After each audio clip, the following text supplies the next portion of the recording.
इसमें और थर्मोडायनेमिक्स में एक फॉर्मूला लगेगा हमें। अगर हमारे पास क्लोज कंटेनर में कोई गैस रहती है, ये स्टेट्स ऑफ मैटर का डेरिवेशन है, हम लोग किए नहीं वो चैप्टर, हटा दिया सिलेबस से। एक कंटेनर लेता हूं अगर मैं, क्लोज कंटेनर,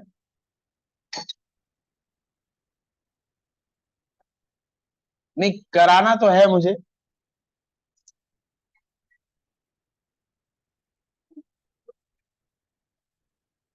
देखो, अगर कंटेनर में कोई गैस लेते हैं हम,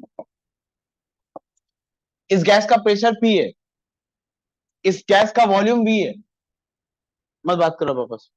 इस गैस के नंबर ऑफ मोल्स है, मास की बात नहीं कर रहे, नंबर ऑफ मोल्स कितने हैं, इसका टेम्परेचर टी है, तो इनके बीच में एक रिलेशन है, और वो relation PV equals to NRT होता है। इसको हम कहते हैं ideal gas equation. Ideal gas equation क्या होती है? गैस, इसके दो इक्वेशन है। अगर हम गैस को आइडियल मान के काम कर रहे हैं, तो जो गैस इक्वेशन होगा वो है पीवी इक्वल्स टू एनआरटी। और अगर हम गैस को रियल मान लेते हैं, तो इसका गैस इक्वेशन अलग होगा। प्रेशर में कुछ जोड़ देते हैं, प्रेशर में कुछ जोड़ देते हैं डेल्टा पी, वॉल्यूम में कुछ माइनस कर देते हैं, और फिर इसको एनआरटी के इक्वल करते हैं। ये जो डेल्टा पी है, ये डेल्टा पी है a n square by v square, और ये जो डेल्टा वी है, ये है एन बी। प्रेशर में कुछ जोड़ देते हैं, प्रेशर में कुछ जोड़ना पड़ता है। यहाँ क्या लिखा है मैंने, पीवी इक्वल्स टू एनआरटी। अगर गैस को रियल मानते हैं, तो प्रेशर में you have to add something, and volume में there is something that is to be subtracted. ये जो डेल्टा पी है, इसका वैल्यू है a square by b square. ये ए क्या है और ये बी क्या है? ए और बी, इसको कहते हैं van der Waal gas constant.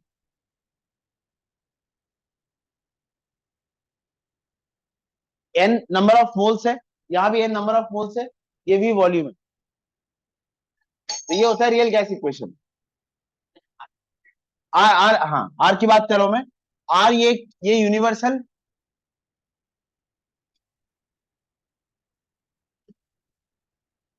Are universal gas constant है। कुछ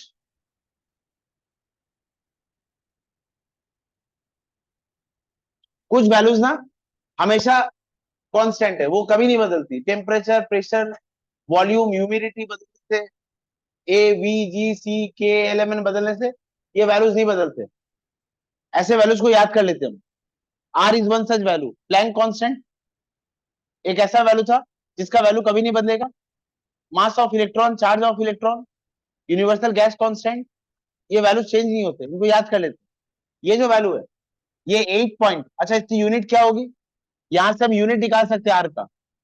आर होगा PV by N T. R को ऐसे लिख सकता हूं ना मैं, पी का यूनिट क्या है और वी का यूनिट क्या है? डायमेंशन एनालिसिस कर चुके हो? पी और वी का डायमेंशन एनालिसिस करो तो क्या किसके बराबर आ रहा है देखो तो। हाँ, पीवी, इसका डायमेंशन क्या आ रहा है? पी प्रेशर है, इसको क्या लिखेंगे? न्यूटन पर, न्यूटन पर मीटर स्क्वायर। वी वॉल्यूम है, इसको लिखेंगे मीटर क्यूब। ये कट जाएगा, ये न्यूटन मीटर आ रहा है ना। न्यूटन मीटर मतलब फोर्स इंटू डिस्प्लेसमेंट। अब फोर्स इंटू डिस्प्लेसमेंट क्या है? Work done. वर्क डन मतलब एनर्जी। तो इसका यूनिट क्या होगा? जो वर्क डन का यूनिट है, जूल। ये क्या है? मोल। और ये क्या है? केल्विन। इसका जो वैल्यू आता है वो आता है 8.314 जूल पर मोल पर केल्विन। एक ये वैल्यू इसका। इसका एक और वैल्यू है, अगर मैं प्रेशर को लीटर में रखूं, सॉरी अगर मैं प्रेशर को एटीएम में रखूं और वॉल्यूम को लीटर में रखूं, तो इसका यूनिट क्या आएगा? इसका यूनिट आएगा 0.0821 लीटर एटमॉस्फेयर पर मोल पर केल्विन।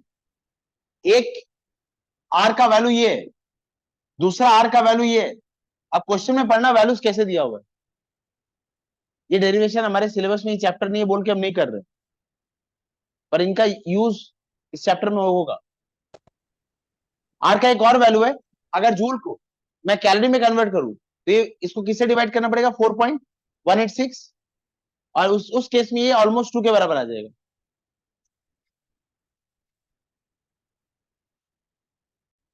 जूल और कैलोरी में क्या रिलेशन?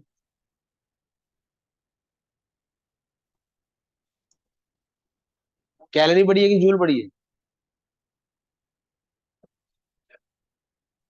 1 कैलोरी कितने जूल के बराबर था? 4.186 जूल। इसको 4.186 डिवाइड कर देंगे तो ये ऑलमोस्ट 2, तो ये हो जाएगा 2 कैलोरी पर मोल पर केल्विन। ये बात समझे?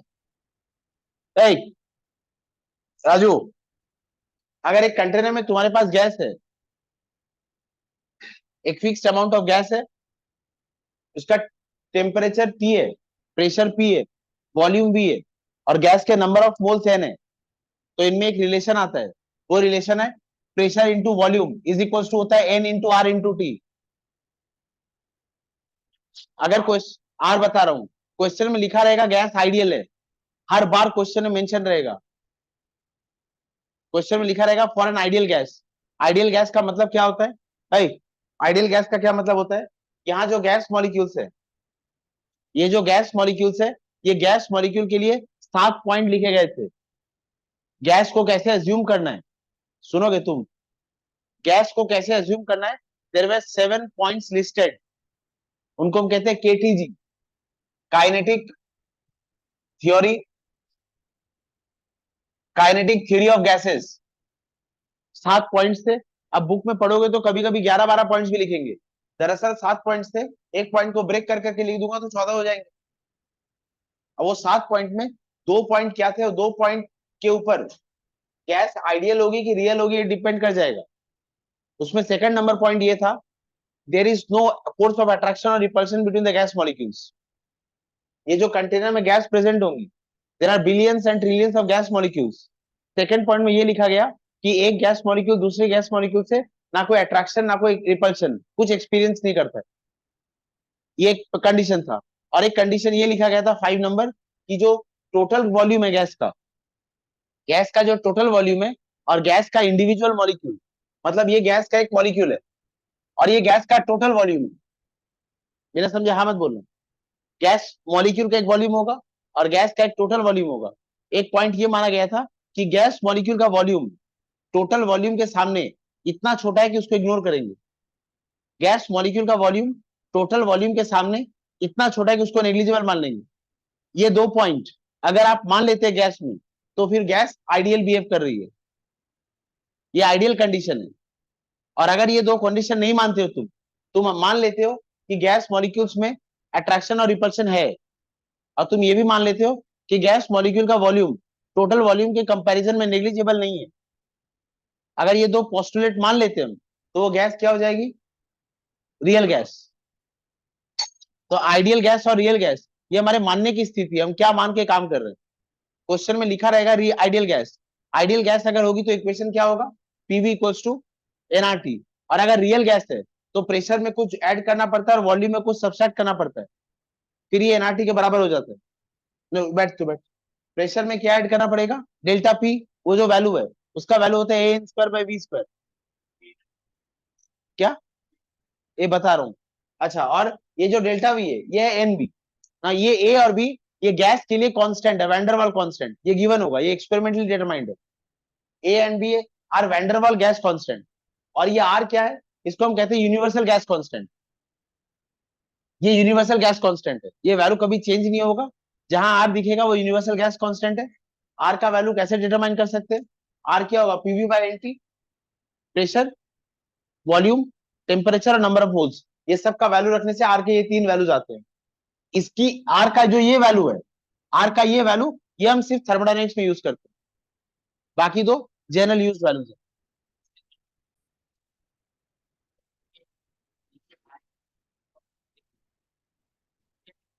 क्या क्या? ये लीटर एटमॉस्फेयर पर मोल केल्विन, मोल और केल्विन। और देखना यहाँ पे आर क्या है? PV by N T. ये एन का यूनिट है, ये टी टेम्परेचर का यूनिट है। हाँ ये हटा,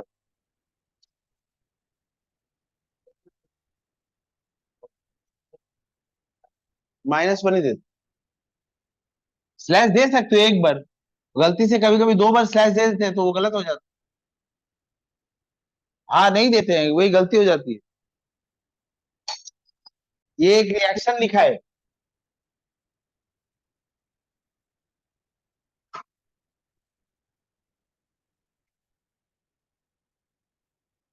बोलो।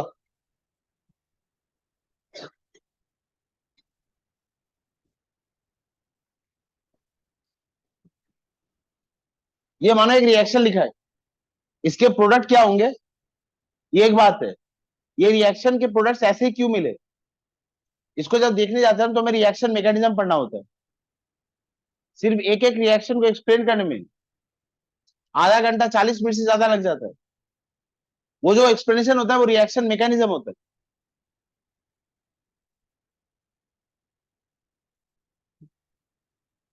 और रिएक्शन मैकेनिज्म में ऑलमोस्ट हर स्टेप में हम एक बात करते हैं कि रिएक्शन फॉरवर्ड ड्रिवन होगा या बैकवर्ड ड्रिवन होगा, और वो स्टेप्स कितने समझ आएंगे, उसका जो फाउंडेशन है वो ये chapter chemical equilibrium. Chemical equilibrium और थर्मोडायनेमिक्स ऑर्गेनिक केमिस्ट्री के हर स्टेप्स में यूज करते हैं। मतलब एक्सप्लेनेशन की जब बात आती है तो either it is chemical equilibrium और इट इज थर्मोडायनेमिक्स। आपको तब समझ आएगा हर पॉइंट में, या तो मैं बोल रहा हूँ प्रोडक्ट का प्रेसिपिटेशन हो जाएगा, रिएक्शन फॉरवर्ड ड्रिवन हो जाएगा। हाँ, इक्विलिब्रियम को मतलब समझो, या तो हम ये बात करेंगे इक्विलिब्रियम फॉरवर्ड ड्रिवन हो जाएगा या बैकवर्ड ड्रिवन हो जाएगा। ये जो मैं बोल रहा हूँ ये क्या है, यही समझने में इस चैप्टर में 4-5 क्लास लगेगा। और फिर एक बात हम करते हैं, रिएक्शन अगर एक्सोथर्मिक है, रिएक्शन अगर एक्सोथर्मिक है तो रिएक्शन का जो ट्रांजिशन स्टेट है वो रिएक्टेंट के करीब होगा। अभी ये सब समझ नहीं आ रहा है। अरे वही तो कह रहा हूँ तुझे, अभी तुझे ये सब कुछ समझ नहीं आएगा, यही समझना, इस चैप्टर को पढ़ना है। अब क्या है ये सब, देख बता रहा हूँ मैं। इक्विलिब्रियम का क्या मतलब है, मैं एक रिएक्शन ले रहा हूं और वो रिवर्सिबल होना होगा। अरे एक रिएक्शन लिखता हूं मैं, प्रीतम, ए रिएक्टेंट है, ये कन्वर्ट हो रहा है बी प्रोडक्ट में, और मैं कह रहा हूं ये इक्विलिब्रियम में। तो क्या लगता है क्या मतलब होगा इसका, तुम सिलेबस निकाली। मैं कह रहा हूं ये एक रिएक्शन लिखा है बोर्ड में, ए बी में कन्वर्ट हो रहा है, रिवर्सिबल मैनर में लिखा है, ए बी में कन्वर्ट हो रहा है, बी ए में कन्वर्ट हो रहा है, और मैं कह रहा हूं ये इक्विलिब्रियम में। तो तुम्हारी धारणा क्या है, क्या हो सकता है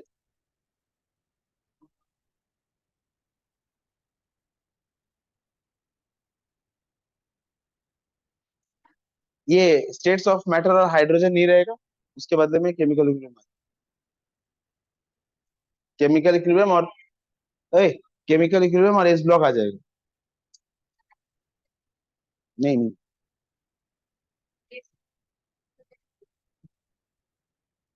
अभी एस ब्लॉक करेंगे फिर बाद में करेंगे। क्या मतलब हो सकता है इसका, मैं कह रहा हूँ ये इक्विलिब्रियम में, खींचो ना, सॉफ्ट प्रॉपर्टी सेम हो जाएगी ना। इक्विलिब्रियम वर्ड का क्या मतलब है वो बोलो ना, ए और बी में चेंज हो रहा है कि नहीं हो रहा है।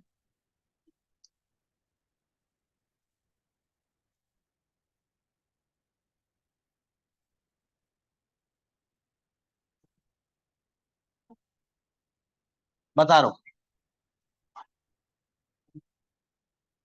देखो इधर, ए ये कंटेनर में कुछ पानी था, मैं सुनोगे इधर, ये कंटेनर में कुछ अमाउंट ऑफ वाटर था, मैं ऊपर से जिस अमाउंट में वाटर ऐड कर रहा हूँ नीचे से उस अमाउंट से वाटर निकाल ले रहा हूँ, इसका जो वॉल्यूम है वो चेंज होगा क्या, नहीं।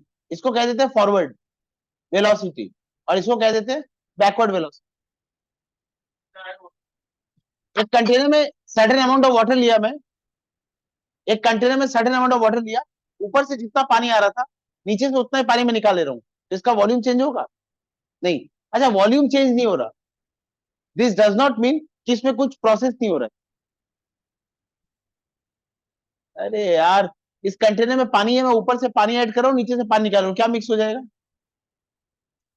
इसका जो वॉल्यूम रहेगा वो कांस्टेंट रहेगा ना, इसमें कोई वॉल्यूम चेंज आएगा, नहीं। अब एक स्टूडेंट जो देख रहा है कि वॉल्यूम में चेंज आ रहा है कि नहीं आ रहा है, उसको लगेगा कि कुछ भी नहीं हो रहा है, पर ऐसा है क्या, कुछ भी नहीं हो रहा है, नहीं। ऊपर से पानी आ रहा है जिस वेलोसिटी से, नीचे पानी जा रहा है उसी वेलोसिटी, इस स्टेट को हम कहते हैं इक्विलिब्रियम स्टेट है।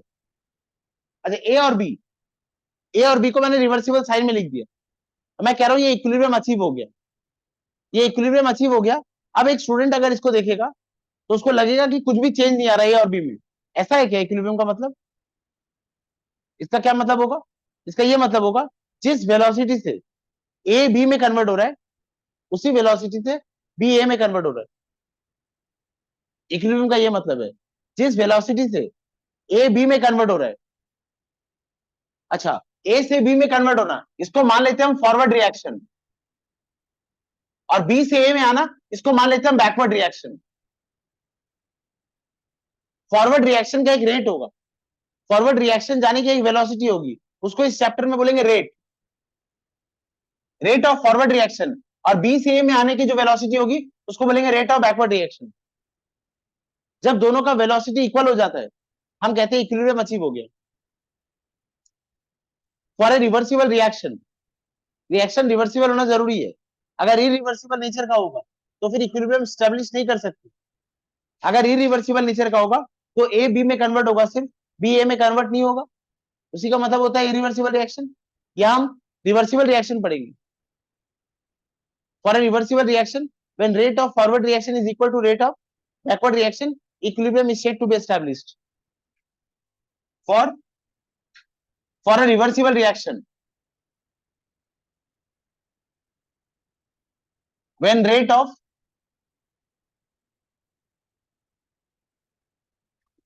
of forward reaction is equal to the rate of backward reaction, equilibrium is said to be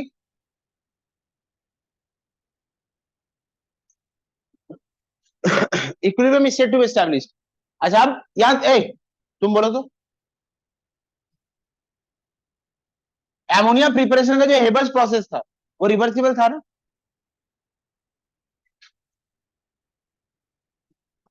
मैं कंटेनर लेता हूं, उस कंटेनर में मैंने नाइट्रोजन ले लिया और हाइड्रोजन ले लिया, ये कंबाइन हो जाएंगे, ये कंबाइन होकर क्या बनाएंगे, अमोनिया। और जैसे ही अमोनिया बन जाएगा, अब अमोनिया टूटने लगेगा, जैसे अमोनिया बनेगा, पहले अमोनिया नहीं है, सिर्फ नाइट्रोजन और हाइड्रोजन है, ये दोनों कंबाइन होकर क्या बनाएंगे, अमोनिया। और जैसे अमोनिया बन जाएगा, अब ये अमोनिया टूटने लगेगा, ये टूट के फिर क्या बना देगा, N2 और H2। एक क्लोज कंटेनर में, एक क्लोज कंटेनर में मैंने ये एस्टेब्लिश करा दिया। अब क्या हो गया, पहले जब मैंने सिर्फ नाइट्रोजन और हाइड्रोजन लिया था तो सिर्फ फॉरवर्ड रिएक्शन होगा, जब मैं अमोनिया नहीं लिया, सिर्फ नाइट्रोजन और हाइड्रोजन लिया, तो नाइट्रोजन और हाइड्रोजन कंबाइन होंगे, अमोनिया बनाएंगे, तब कौन सा रिएक्शन होगा, सिर्फ फॉरवर्ड। और फिर जैसे अमोनिया बनने लगेगा, अमोनिया टूटने भी लगेगा, टूट के वो क्या बनाएगा, N2 और H2, तो फिर कौन सा रिएक्शन होने लगेगा, बैकवर्ड रिएक्शन। नहीं, एक टाइम आएगा, इनिशियली कौन सा रेट ज्यादा रहेगा, फॉरवर्ड का। शुरू में हम क्या ले रहे हैं, N2 और H2, तो इनके कंबाइन होने का रेट, अमोनिया के फॉर्म होने का रेट शुरू में ज्यादा रहेगा, और फिर टाइम के साथ जैसे जैसे अमोनिया बन जाएगा वो अमोनिया टूटने लगेगा, और टूट के क्या देगा, N2 और H2, तो फिर कौन सा रेट बनने लगेगा, बैकवर्ड। फिर एक टाइम आएगा जब फॉरवर्ड रेट कम होने लगेगी, क्यों, रिएक्टेंट जितने ज्यादा होंगे फॉरवर्ड रेट उतना ज्यादा होगा, अगर रिएक्टेंट प्रोडक्ट में कन्वर्ट हो रहे हैं तो उसका रेट भी कम होने लगेगा। शुरू में N2 और H2 लिया मैंने, ये दोनों कंबाइन करेंगे और अमोनिया बनेगा, शुरू में ये दोनों का कॉन्सेंट्रेशन ज्यादा रहेगा, ये दोनों ज्यादा रिएक्ट करेंगे, अमोनिया ज्यादा बनेगा। इनिशियली फॉरवर्ड रेट ज्यादा रहेगा, बैकवर्ड रेट जीरो रहेगा। फिर एक टाइम आएगा जब बैकवर्ड रेट बढ़ने लगेगा, क्योंकि अमोनिया फॉर्म होने लगेगा, वो फॉर्म होगा तो टूटेगा, टूट के फिर N2 और H2 देगा, तो बैकवर्ड रेट भी बढ़ने लगेगा। फिर एक टाइम आ जाएगा जब फॉरवर्ड रेट कम होते होते और बैकवर्ड रेट बढ़ते बढ़ते दोनों इक्वल हो जाएंगे, हम बोलेंगे इक्विलिब्रियम अचीव हो गया। और इक्विलिब्रियम अचीव करने के लिए ये कंटेनर क्लोज होगा कि ओपन होगा, क्लोज। अगर मैं इसको ओपन कंडीशन में कराता हूं, अगर मैं इसको ओपन वेसल में कराता हूं, तो जो अमोनिया फॉर्म हो रहा है वो अमोनिया लीव कर जाएगा, और अगर ये अमोनिया लीव कर जाता है तो बैकवर्ड आने का कोई स्कोप नहीं रहेगा। ये सिर्फ रिवर्सिबल रिएक्शन में होगा, या हमेशा क्लोज कंटेनर में होगा, अभी मैं कैरेक्टरिस्टिक लिखूंगा तो समझ आ जाएगा, ये बात समझ आएगी। अच्छा आप सुनो, वेपर्स किसके बनते हैं, गैस के, सॉलिड्स के वेपर्स बनते हैं, लिक्विड्स के वेपर्स बनते हैं, सॉलिड्स के वेपर बहुत कम बनते हैं, उसके भी बनते हैं, और लिक्विड के तो वेपर बनते ही है। मैं एक कंटेनर में लिक्विड लिया, मैं एक कंटेनर में लिक्विड लिया, ये जो लिक्विड लिया मैं, इसके वेपर्स बनेंगे ना, इसके वेपर्स बनेंगे। अच्छा, अब ये लिक्विड सरफेस से लीव किया, ये लिक्विड सरफेस से लीव किया और लीव करके ये वेपर बन गया। फिर जब ये वेपर बन गया, ये कंबाइन हो जाएगा, कंबाइन होकर फिर ये लिक्विड बना लेगा। और ऐसा तब होगा जब ये कंटेनर क्लोज होगा। अगर ये कंटेनर ओपन है तो लिक्विड से जो वेपर बन रहा है वो लीव कर जाएगा, तो बैकवर्ड आने का जो स्कोप है वो क्लोज हो जाएगा। अभी इसमें कौन सा रिएक्शन हो रहा है? सिर्फ फॉरवर्ड, क्योंकि ये ओपन है। अब मैंने क्या किया, इसको क्लोज कर दिया, तो ये जो वेपर्स बने, ये वेपर्स आपस में कंडेंस हो जाएंगे और कंडेंस होकर लिक्विड बनाने लगेंगे, तो बैकवर्ड रिएक्शन स्टार्ट हो जाएगा। अभी इनिशियली वेपर्स कम है, फिर धीरे धीरे वेपर्स बढ़ने लगेंगे, तो ये बैकवर्ड रिएक्शन बढ़ने लगेगा। फिर एक टाइम आएगा जब फॉरवर्ड रिएक्शन की वेलोसिटी और बैकवर्ड रिएक्शन की वेलोसिटी इक्वल हो जाएगी, हम बोलेंगे इक्विलिब्रियम अचीव हो गया। और ये तब अचीव होगा जब ये कंटेनर क्लोज होगा। तो ये वाला जो इक्विलिब्रियम एस्टैब्लिश हुआ है, इसको मैं क्या लिख सकता हूँ? वाटर पहले लिक्विड फॉर्म में था, वो किस फॉर्म में गया? गैसियस फॉर्म में। फिर वो गैस किस फॉर्म में आ गया? लिक्विड फॉर्म में। ये भी एक इक्विलिब्रियम अचीव हुआ है ना। अच्छा, इस इक्विलिब्रियम में और इस इक्विलिब्रियम में क्या फर्क है?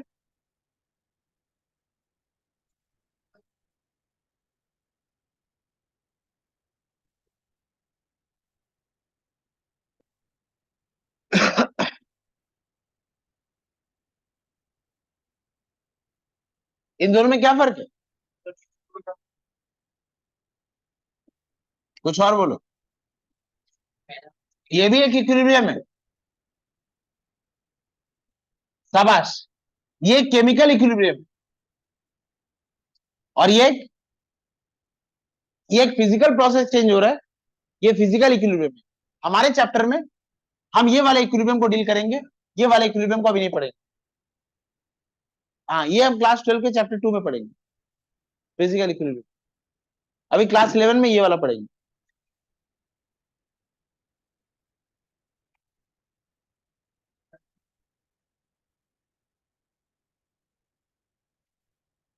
हेडिंग लगाओ कैरेक्टरिस्टिक्स ऑफ केमिकल इक्विलिब्रियम।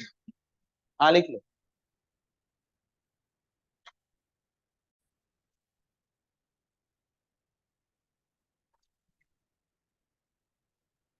बस बात कर।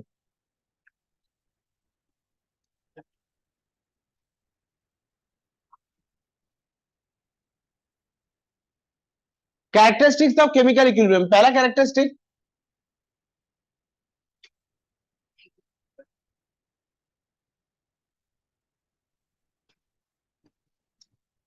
Rate of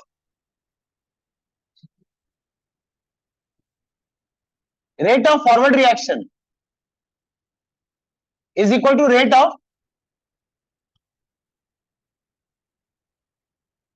forward reaction is equal to rate of backward reaction. अच्छा, दूसरी कैरेक्टरिस्टिक, इट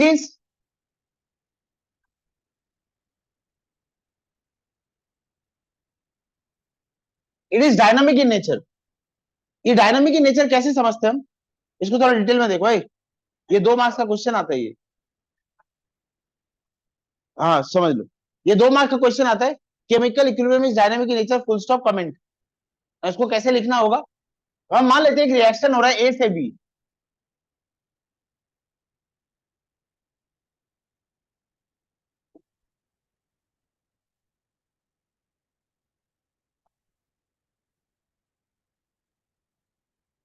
ये रिएक्शन जो हो रहा है, इसके लिए मैंने 2 ग्राफ बनाए। ये कॉन्सेंट्रेशन और टाइम का ग्राफ है, और ये रेट और टाइम का ग्राफ। अच्छा, शुरू में ए का कॉन्सेंट्रेशन बहुत ज्यादा रहेगा, इनिशियली ए का कॉन्सेंट्रेशन ज्यादा रहेगा जब टाइम 0 है। मैंने सिर्फ क्या लिया है, और जब ए ज्यादा रहेगा, ए खर्च होने लगेगा।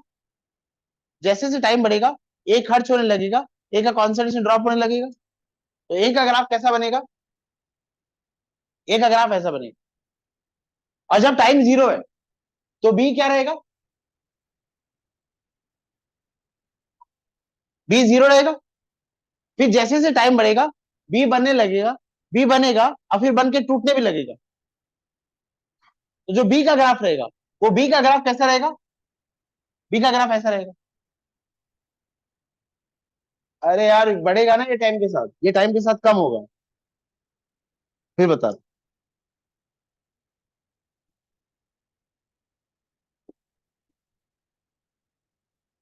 शुरू में ए का कॉन्सेंट्रेशन बहुत ज्यादा है, बी क्या रहेगा 0। ए का ग्राफ टाइम जैसे जैसे बढ़ेगा ए का ग्राफ कम होने लगेगा, ए कम होने लगेगा, कम होते होते ये ऐसे स्ट्रेट लाइन हो जाएगा ना। स्ट्रेट लाइन क्यों होगा वो सुनो, क्या एस्टेब्लिश हो रहा है इक्विलिब्रियम। शुरू में ए सिर्फ खर्च हो रहा है, शुरू में ए सिर्फ खर्च हो रहा है, बी बनने लग जाएगा, और जैसे बी बन जाएगा फिर बी टूट के क्या बनाएगा ए।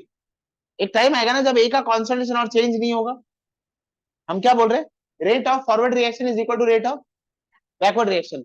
मतलब जिस रेट से ए खर्च हो रहा है उस रेट से ए बन भी रहा है। तो एक टाइम आएगा जब ए का कॉन्सेंट्रेशन क्या हो जाएगा, फ्लैट, टाइम बढ़ रहा है और ए के कॉन्सेंट्रेशन में कोई चेंज नहीं आएगा, मतलब इक्विलिब्रियम अचीव हो गया, ये समझी।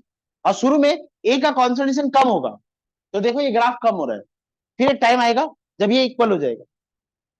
शुरू में मत बात कर, शुरू में बी का कॉन्सेंट्रेशन क्या रहेगा 0, शुरू में बी तो है ही नहीं।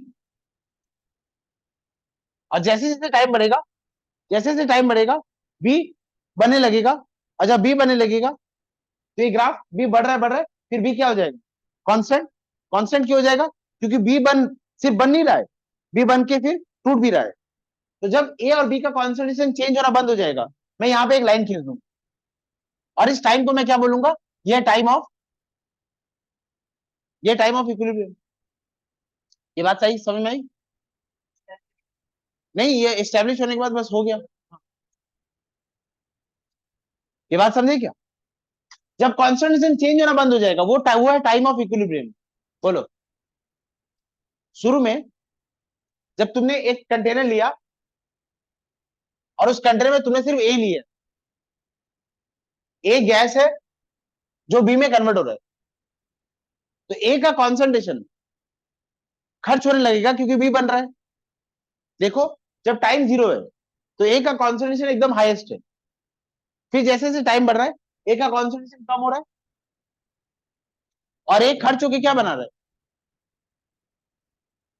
ए कंज्यूम हो रहा है, क्या बन रहा है बी।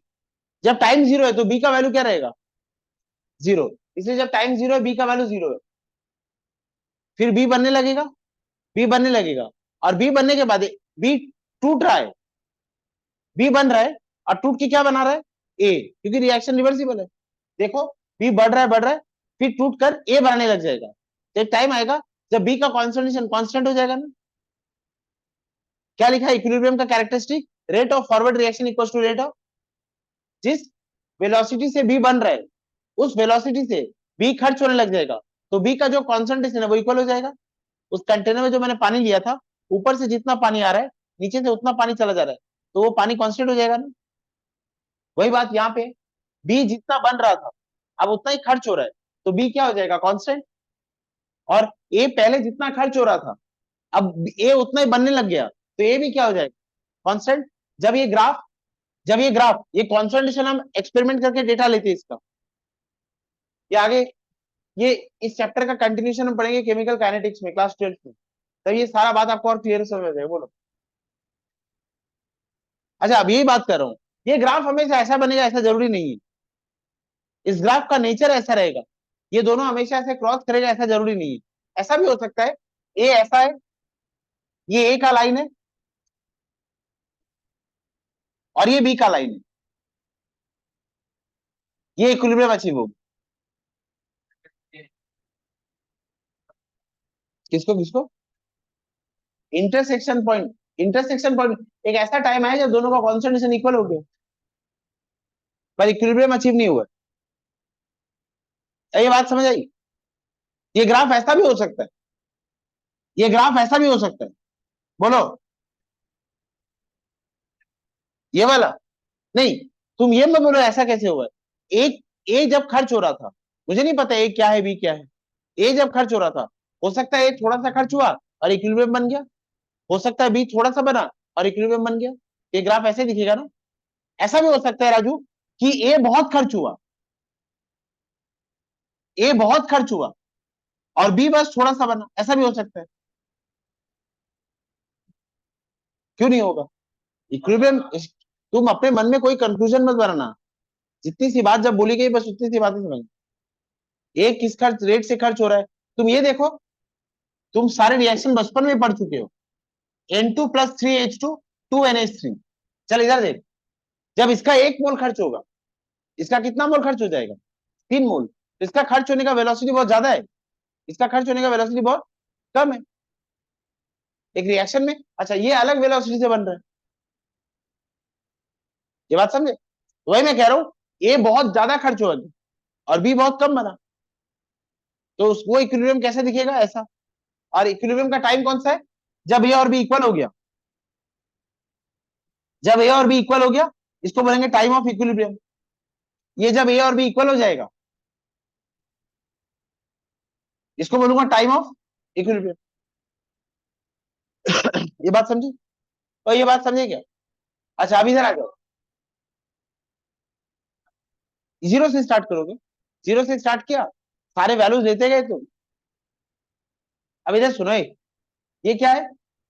रेट। रेट क्या होगा? ए के खर्च होने का रेट।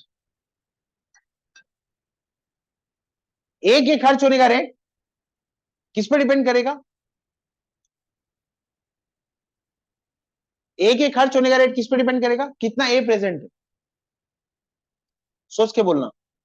ए के खर्च होने का रेट किस पर डिपेंड करेगा? कितना ए प्रेजेंट है। जितना ज्यादा ए प्रेजेंट हो, उतना ए ज्यादा खर्च होगा। तो शुरू में रिएक्शन का रेट क्या रहेगा? बहुत शुरू में ए के खर्च होने का रेट बहुत ज्यादा रहेगा। अरे लल्ला, ए बहुत ज्यादा लिया है मैंने, आपस में ए रिएक्ट कर रहे हैं, ए आपस में रिएक्ट करके भी बना रहे हैं। शुरू में ए बहुत ज्यादा है, तो वो बहुत कोलाइड करेंगे, कोलाइड करके भी बनाएंगे। तो जो ए के खर्च होने का रेट है शुरू में बहुत हाई रहेगा।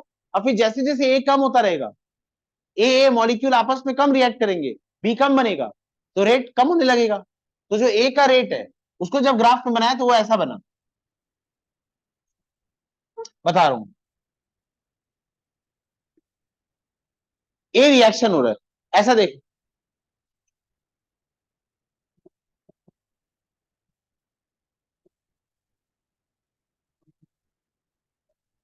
मैं इस कंटेनर में 1 लीटर पानी लिया, और सपोज इसमें 1000 ए है और 1000 बी है।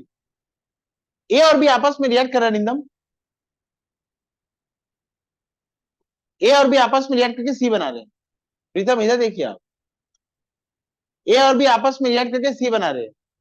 मुझे बोल तो, ए और बी से सी बनना किसके वजह से हो रहा है? इसमें क्या क्या रिएक्ट कर रहा है अनुष्का? ए और ए आपस में रिएक्ट कर रहे हैं, बी और बी भी आपस में रिएक्ट कर रहे हैं। ए और बी, ए मॉलिक्यूल के साथ अटैक कर रहा है, रिएक्ट कर रहा है, कोलाइड कर रहा है, इसकी वजह से प्रोडक्ट बनेगा। वो जो कोलिजन है, वो कोलिजन बेकार है ना। बी और बी आपस में कोलाइड कर रहे हैं, वो कोलिजन भी बेकार है। प्रोडक्ट किस कोलिजन के लिए बनेगा? ए और बी के लिए। जो कोलिजन में ए और बी टकरा रहा है, उसी में प्रोडक्ट बनेगा। हो सकता है उसमें भी ना बने, पर ए और ए से तो कभी प्रोडक्ट बनेगा नहीं। अब शुरू में जब ए और बी बहुत ज्यादा है, तो चांसेस है कि ए और बी आपस में ज्यादा टकराएंगे और रिएक्शन का रेट बहुत फास्ट रहेगा।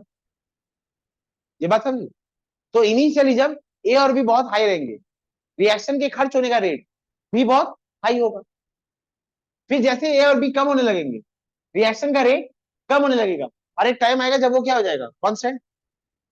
तो जब टाइम जीरो था, ए के खर्च होने का रेट बहुत ज्यादा था, बहुत जल्दी कम नीचे आया, फिर एक टाइम आया जब वो क्या हो गया? कांस्टेंट। अच्छा, शुरू में बी का रेट क्या रहेगा? नहीं, बी का रेट शुरू में जीरो रहेगा ना। शुरू में बी का रेट क्या रहेगा? जीरो। फिर जैसे जैसे टाइम बढ़ेगा बी बढ़ेगा, फिर एक टाइम आएगा जब बी का रेट किसके बराबर हो जाएगा? ए के बराबर हो जाएगा। हम बोलेंगे ये क्या है? टाइम ऑफ,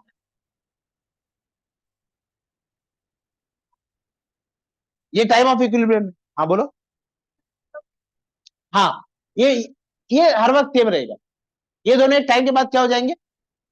इक्वल हो जाएंगे, क्योंकि रेट है। ये बात समझे क्या? तो ये ग्राफ है, ये कॉन्सेंट्रेशन का ग्राफ, ये सारे कॉन्सेंट्रेशन ग्राफ, और ये क्या रहेगा? रेट का ग्राफ।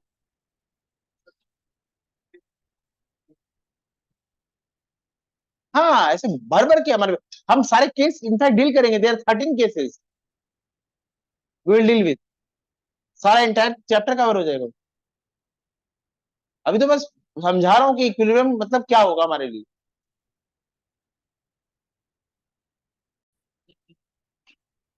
क्या, शुरू में ए का रेट बहुत ज्यादा रहेगा, ए के खर्च होने का रेट, फिर एक टाइम आएगा जब ए के खर्च होने का रेट कांस्टेंट हो जाएगा, क्योंकि ए जिस हिसाब से खर्च हो रहा है बनने भी लगेगा। शुरू में बी का रेट क्या रहेगा, 0, फिर जैसे जैसे बी बनेगा बी खर्च होगा, पहले बी बन रहा है, ये है रेट ऑफ फॉर्मेशन, बी बहुत बन रहा है, फिर बी खर्च होने लगेगा, एक टाइम आएगा जब बी का कॉन्सेंट्रेशन क्या हो जाएगा, कांस्टेंट, बी जिस रेट से बन रहा है उस रेट से खर्च हो जा रहा है, तो ये फॉरवर्ड रिएक्शन का रेट और ये बैकवर्ड रिएक्शन का रेट, ये दोनों इक्वल हो जाएगा ना। जब ये दोनों इक्वल हो जाएगा, ये जो टाइम है इस टाइम को बोलेंगे इक्विलिब्रियम टाइम, और इक्विलिब्रियम अचीव हो गया क्योंकि दोनों का रेट क्या हो गया बराबर।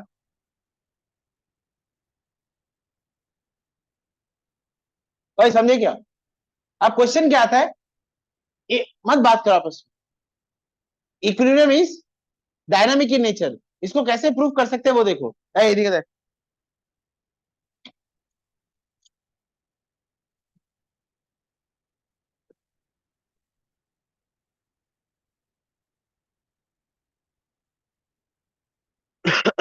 देखो इधर, देखो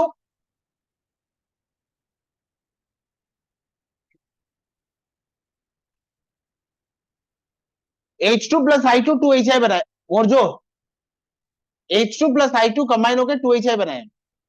अब आपको बताना है कि इक्विलिब्रियम अचीव हो गया, कैसे बताओगे इक्विलिब्रियम अचीव हो गया, इसके लिए हम क्या करते हैं, ये गैस है, ये गैस है, और ये भी गैस है, ये सब गैस का एक प्रेशर होगा ना, गैस का एक प्रेशर होगा ना, गैस का प्रेशर हम कैसे मेजर करते हैं, यहाँ एक मैनोमीटर लगा देते हैं,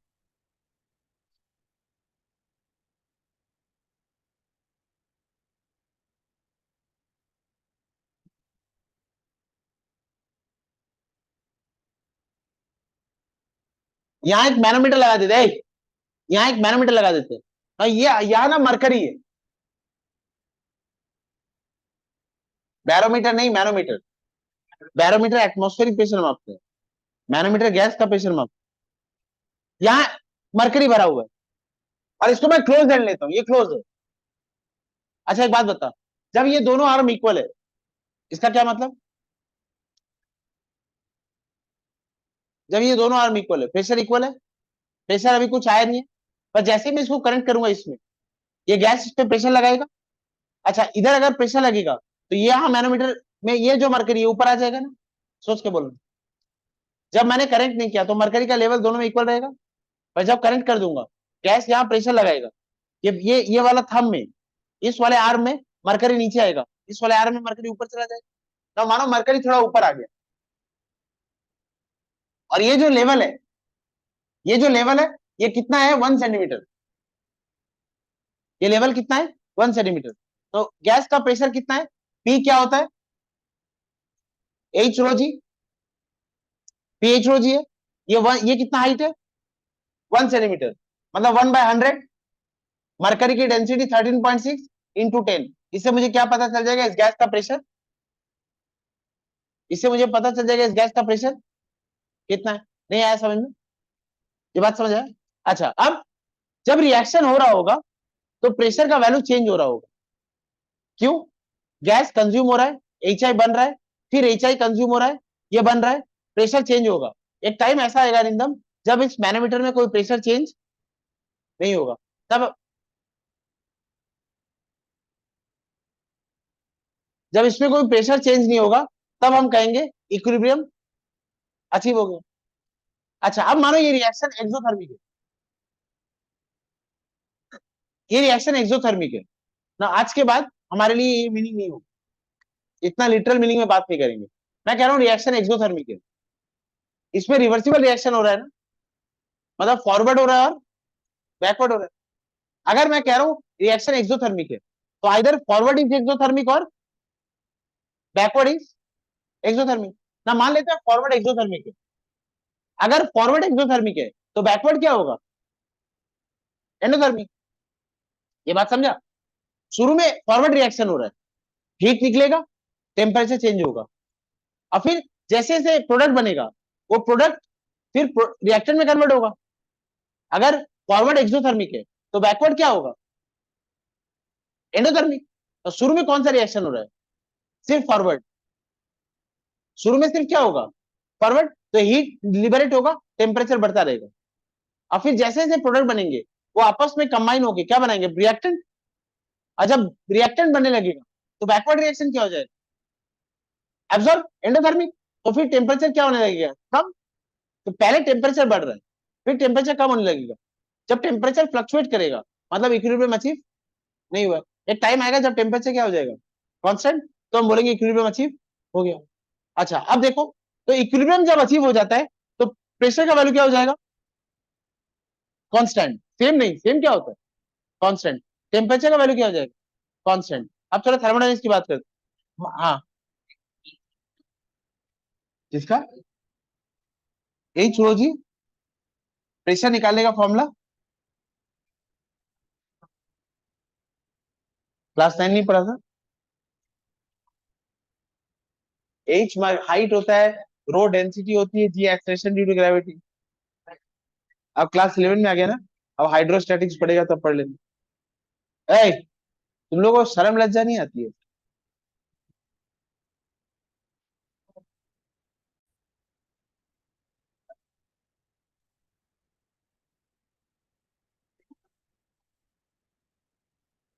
जब इक्विलिब्रियम अचीव हो जाएगा, जब मत बात कर, जब फॉरवर्ड रिएक्शन का रेट और बैकवर्ड रिएक्शन का रेट इक्वल हो जाएगा, जिस वेलोसिटी से हीट बन रहा है उस वेलोसिटी से हीट कंज्यूम हो जाएगा, तो टेम्परेचर कांस्टेंट हो जाएगा। जितना हीट प्रोड्यूस हो रहा है उतना हीट कंज्यूम होने लगेगा, टेम्परेचर और चेंज नहीं हो। अच्छा अभी इधर देखो, अब मैं क्या करता हूं, ये जो रिएक्शन है,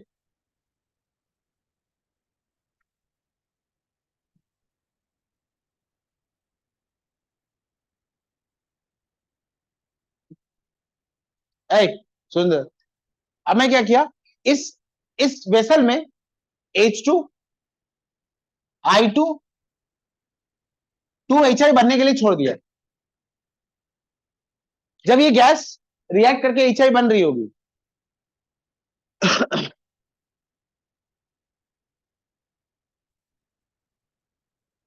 PCl5 टूट के मुझे दे रहा है PCl3 + Cl2। जब PCl5 टूटने लगेगा तो PCl3 और Cl2 बनेगा। पहले नंबर ऑफ मोल कितना है, 1।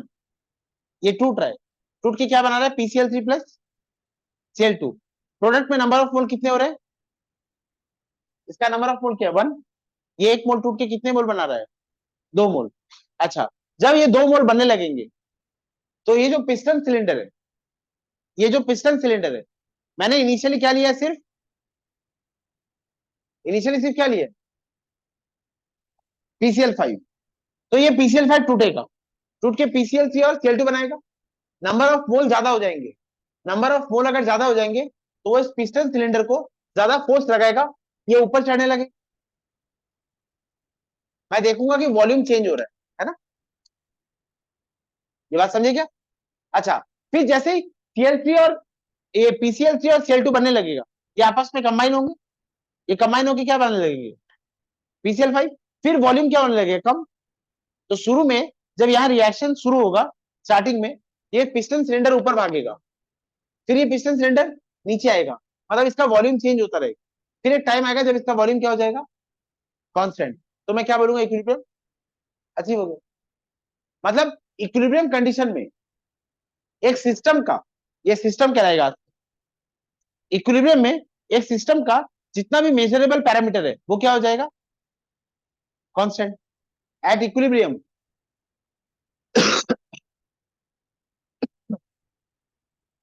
at equilibrium all the measurable parameter becomes constant। ये बात समझ आया। अच्छा अब जैसे ये सारे पैरामीटर कांस्टेंट हो गए, एक स्टूडेंट वहां से चला गया, उसको लग रहा है यहाँ कोई चेंज नहीं हो रहा है, वो कह रहा है sir things are now static, ऐसा नहीं है, थिंग्स अभी भी डायनेमिक फॉर्म में है, बस फॉरवर्ड और बैकवर्ड का रेट क्या हो गया, इक्वल। तो ऐसा लग रहा है कोई चेंज नहीं हो रहा है। अब आप प्रूफ करके बताइए ये अभी भी चल रहा है, ये अभी भी डायनेमिक है। तो हम क्या करते हैं, इक्विलिब्रियम अचीव होने के बाद, अगर इक्विलिब्रियम अचीव होने के बाद थिंग्स आर स्टैटिक, मतलब कोई मूवमेंट नहीं हो रहा है, तो उस केस में मैंने क्या किया, इक्विलिब्रियम अचीव होने के बाद मैंने आयोडीन का आइसोटोप लिया, मैंने आयोडीन का एक रेडियो आइसोटोप लिया, आई स्टार। मैं इक्विलिब्रियम अचीव होने के बाद इसमें आई स्टार ऐड कर देता हूं।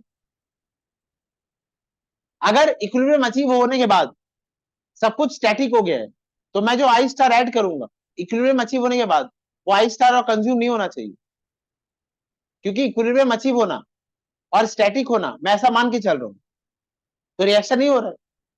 तो मैं जब आई स्टार ऐड करूंगा वो कभी एच आई बनाएगा नहीं, हिसाब से नहीं बनाएगा। पर जब मैंने आई स्टार ऐड किया तो मैंने क्या देखा, यहाँ पे 2 HI स्टार थोड़ा सा बन गया, इसका क्या मतलब है, रिएक्शन अभी भी चल रही है। इसलिए हम कहते हैं equilibrium is dynamic in, equilibrium is dynamic इन। ये काम मैं यहां भी कर सकता हूं। जब इक्विलिब्रियम अचीव हो गया तो मैंने बाहर से थोड़ा क्लोरीन ऐड कर दिया, क्लोरीन, क्लोरीन का रेडियो आइसोटोप, क्लोरीन का एक आइसोटोप ऐड कर दिया, इसको आइसोटोपिक स्टडी बोल देंगे हम। जब मैंने क्लोरीन का आइसोटोप ऐड किया तो मुझे क्या मिला, मुझे एक PCl5 मिला जिसमें वो आइसोटोपिक क्लोरीन था, मतलब रिएक्शन चल रहा था। ये बात समझिए क्या, इसी को कहते हैं the equilibrium is dynamic in, dynamic इन। चलो लिखो इसको।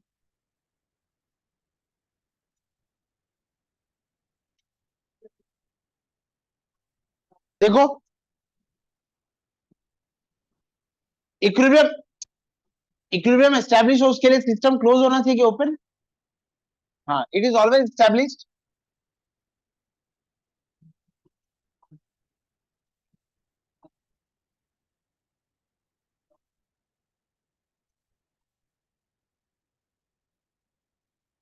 It is always established in a close system. Fourth point, at equilibrium, एक क्लोज सिस्टम में होगा, और इक्विलिब्रियम जब एस्टैब्लिश हो जाएगा जितने भी मेजरेबल पैरामीटर्स होंगे उनके वैल्यूज चेंज होंगे कि वो भी कांस्टेंट हो जाएंगे, constant. At equilibrium all the measurable parameters, values of all the measurable,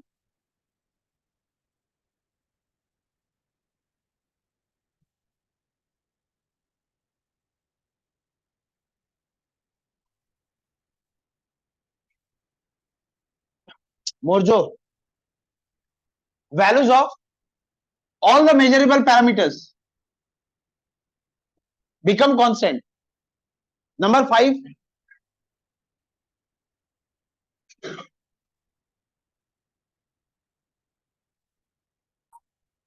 क्या है वो, क्या है,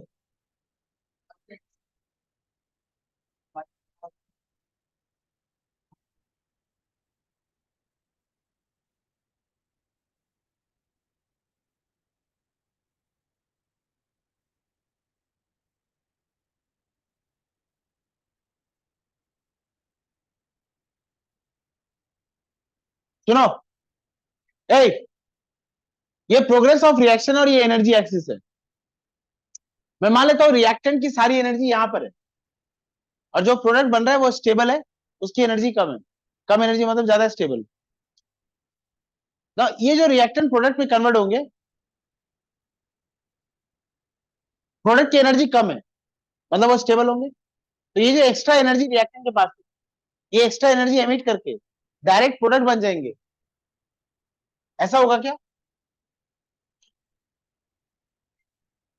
फिर से सुनो, सारे रिएक्टेंट की एनर्जी मिलके कितनी थी, इतनी, जो प्रोडक्ट बनेगा उसकी एनर्जी कितनी होगी, इतनी, कम, प्रोडक्ट की एनर्जी कम है मतलब प्रोडक्ट स्टेबल है। तो ऐसा हो जाए रिएक्टेंट के पास जो एक्स्ट्रा एनर्जी है वो लॉस कर दे और डायरेक्ट प्रोडक्ट में कन्वर्ट हो जाए, ऐसा होना चाहिए। ऐसा कभी नहीं होता, ये रिएक्शन ऐसा एक, ये रिएक्शन फॉरबिडन है, ये क्या करता है, पहले एक्स्ट्रा एनर्जी लेता है। मानो ये एनर्जी 150 है, let this energy be 150 kilo joule and this energy is 100 kilo joule. उसको एक्स्ट्रा कितनी एनर्जी एमिट करनी है, 50 kilo joule. 50 kilo joule emit करके वो स्टेबल प्रोडक्ट बना लेगा। लेकिन वो क्या करता है,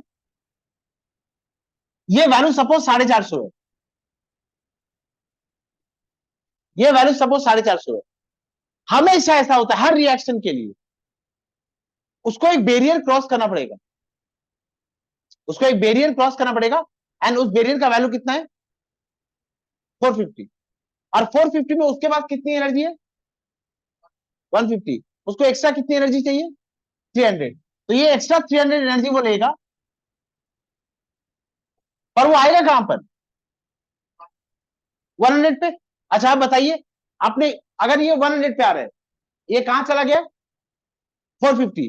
450 से अगर वो 100 में आ रहा है तो वो कितनी एनर्जी लॉस करेगा, 350। और तुमने उसको दिया कितना है यार, 300। तुमने उसको 300 दिया है और वो लॉस कितना कर रहा है, 350। तो नेट तुम्हें कितने का फायदा हुआ, 50 का। तो ऐसा क्यों नहीं हुआ कि वो 150 से डायरेक्ट 50 लॉस करके 100 बना लेता, ये उल्टा रास्ता पकड़ने की क्या जरूरत है, ये बात समझे आप ना। इस एनर्जी को हम कहते हैं एक्टिवेशन एनर्जी, राइट। इस एनर्जी को हम कहते हैं एक्टिवेशन एनर्जी। और ये जो एनर्जी है इसको हम कहते हैं थ्रेशोल्ड एनर्जी, इसको हम कहते हैं थ्रेशोल्ड एनर्जी या वो मिनिमम एनर्जी ना। आगे हम एक चैप्टर में एक थ्योरी में पढ़ेंगे, किसी भी रिएक्शन की एक्टिवेशन एनर्जी कभी जीरो नहीं हो सकती, ये एग्जाम में आता है। ये activation energy for any reaction can never be zero, हमेशा एक्टिवेशन एनर्जी होगी ही, कम हो ज्यादा हो वो अलग बात है, but there is always activation energy. अब मुझे बताइए, हर रिएक्शन की एक्टिवेशन एनर्जी होगी, ऐसा क्यों है।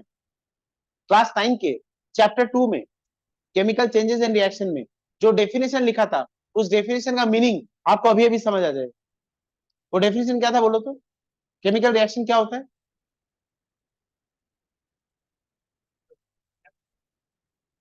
शाबाश। एक केमिकल चेंज जहां रिएक्टेंट किस में कन्वर्ट होते हैं, यही डेफिनेशन था। और इस डेफिनेशन के इनर मीनिंग को समझो, रिएक्टेंट किस में कन्वर्ट होगा, प्रोडक्ट में। अच्छा रिएक्टेंट प्रोडक्ट में कब कन्वर्ट होगा, अगर मैं बोल रहा हूँ नाइट्रोजन हाइड्रोजन से रिएक्ट कर रहा है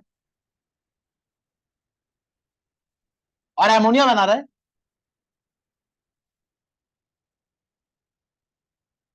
कितनी बेवकूफी वाली बात है ना।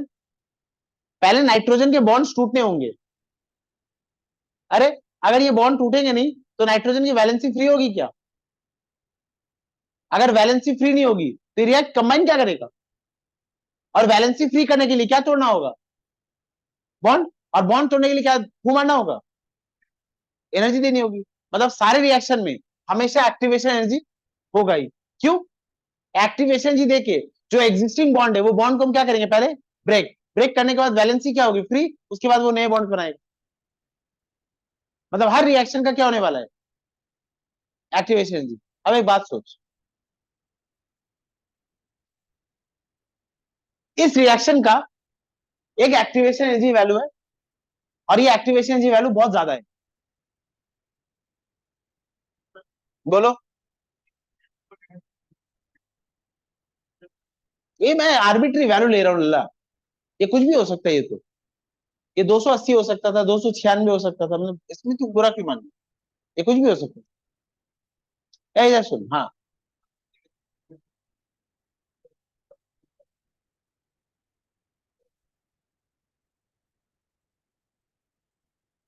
हाँ बता रहा हूँ, इधर सुनो।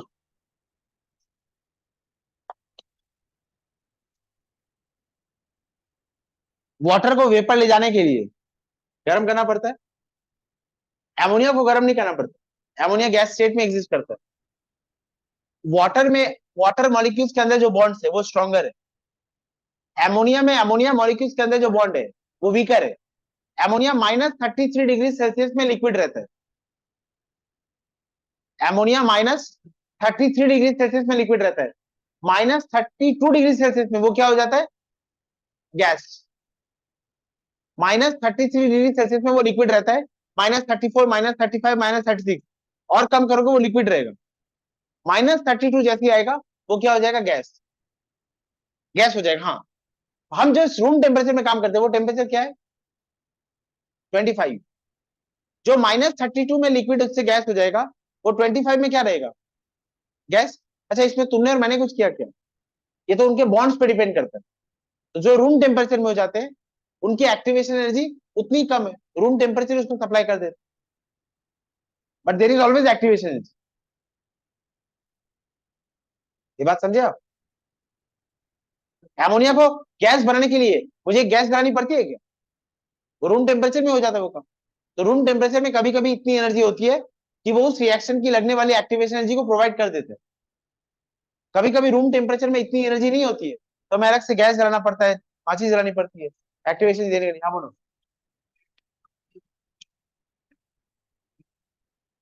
हाँ, प्रोवाइड कर रहा है, but there is always activation, always. Activation zero नहीं हो सकती, हम थ्योरी में पढ़ेंगे इसको। कभी संभव ही नहीं है, मैथमेटिक्स डिक्लाइन कर देता है, 404 error, activation G can never be zero. अच्छा, क्या बोल रहा था। हाँ, अब एक काम करते हैं। अब अंकित,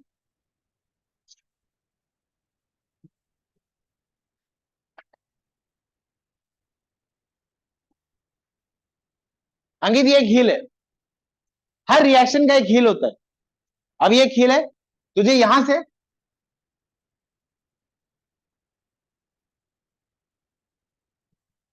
क्या बात करना बंद करोगे।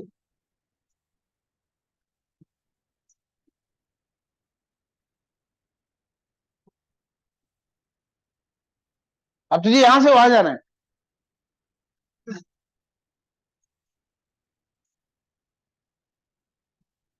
समझा।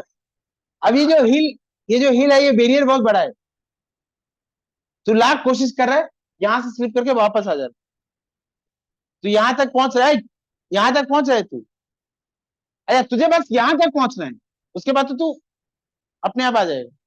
बट यहां तक पहुंच के तू स्लिप करके नीचे आ जाए, टाइम ज्यादा, टाइम ज्यादा लग रहा है ना, बेचैनी बढ़ रही है, जा नहीं पा रहा है। अब एक काम करता हूं मैं तुझे एक रास्ता बताता हूँ, सीक्रेट रास्ता। मैं तुझे एक सीक्रेट रास्ता बताता हूँ, उस सीक्रेट रास्ते से तुझे इतना बड़ा टॉप क्रॉस नहीं करना पड़ेगा। यहां से एक रास्ता, अरे यहां तक तो तू चला ही जाता है, तो मैं तुझे एक दूसरा रास्ता बताता हूँ, जिस रास्ते से सिर्फ यहां से तुझे बाईपास करना पड़ेगा और तू यहां तक आ जाएगा। ये है विदाउट कैटलिस्ट, और ये विद कैटलिस्ट। क्या करता है समझ आया, सेम रिएक्शन को एक दूसरा पाथ दे देता है, एक ऐसा पाथ जिसमें एक्टिवेशन एनर्जी कम लगती है। अगर कैटलिस्ट एक्टिवेशन एनर्जी को कम कर देगा तो इस रिएक्शन को पहले हिल को क्रॉस करने में टाइम ज्यादा लग रहा था, अब इसको टाइम क्या लगेगा, कम लगेगा, रिएक्शन फास्ट होने लग जाएगा ना। थ्रेशोल्ड एनर्जी एक मिनिमम वैल्यू है, जिस मिनिमम वैल्यू को क्रॉस करने पर ही तुम हिल के मत बात कर, इधर देख। अंकित को यहां आना था, उसको ये वाला मिनिमम टॉप क्रॉस करना पड़ेगा। इस मिनिमम वैल्यू को क्रॉस करने के बाद फिर वो यहां आ सकता है इजी, पर वो यहां तक क्रॉस नहीं कर पा रहा था। इतना मिनिमम वैल्यू होना ही पड़ेगा, उसके बाद तुम यहां आ सकते, कुछ तो तुम्हें चुकाना पड़ेगा, यूं ही तुम उस पार नहीं आ सकते। ये वैल्यू बहुत ज्यादा था जब कैटलिस्ट नहीं था। कैटलिस्ट क्या करता है, किसी रिएक्शन को ऑल्टरनेट पाथ में ले जाता है। कैटलिस्ट किसी रिएक्शन को एक ऑल्टरनेट पाथ में ले जाता है जहां एक्टिवेशन एनर्जी कम होती है, इसलिए हम कहते हैं catalyst increases the rate of, reaction की वेलोसिटी को बढ़ा देगा ना वो। अगर ये हिल का हाइट कम हो गया, रिएक्शन फास्ट इसमें आ जाएगा। एग्जैक्टली, कैटलिस्ट एक्टिवेशन एनर्जी को कम कर देता। अच्छा, सिर्फ बैकवर्ड रिएक्शन, सिर्फ फॉरवर्ड रिएक्शन कम होगा क्या, बैकवर्ड भी तो कम हो जाएगा ना, सॉरी, बैकवर्ड की स्पीड भी बढ़ जाएगी ना। तो देख, फॉरवर्ड से बैकवर्ड जाना माने रिएक्टेंट से प्रोडक्ट बनना, उसके लिए एनर्जी बैरियर कितना है, इतना। और अगर मैं रिवर्सिबल रिएक्शन की बात कर रहा हूं तो वो बैकवर्ड से फॉरवर्ड भी आ रहा है। अगर मैं रिवर्सिबल रिएक्शन की बात कर रहा हूं, तनवीर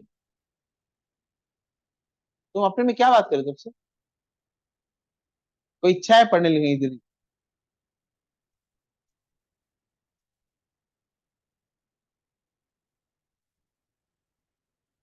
फॉरवर्ड से बैकवर्ड, रिएक्टेंट से प्रोडक्ट जाने के लिए कौन सा बैरियर क्रॉस करना पड़ेगा? ये वाला बैरियर।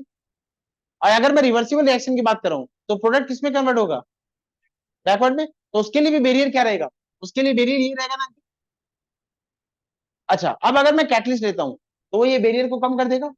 ना केवल फॉरवर्ड का बैरियर कम हो गया, बल्कि बैकवर्ड का बैरियर कम हो गया। तो कैटलिस्ट क्या करता है? कैटलिस्ट क्या करता है? बोलो तो कैटलिस्ट एक इक्विलिब्रियम में कैटलिस्ट क्या करता है?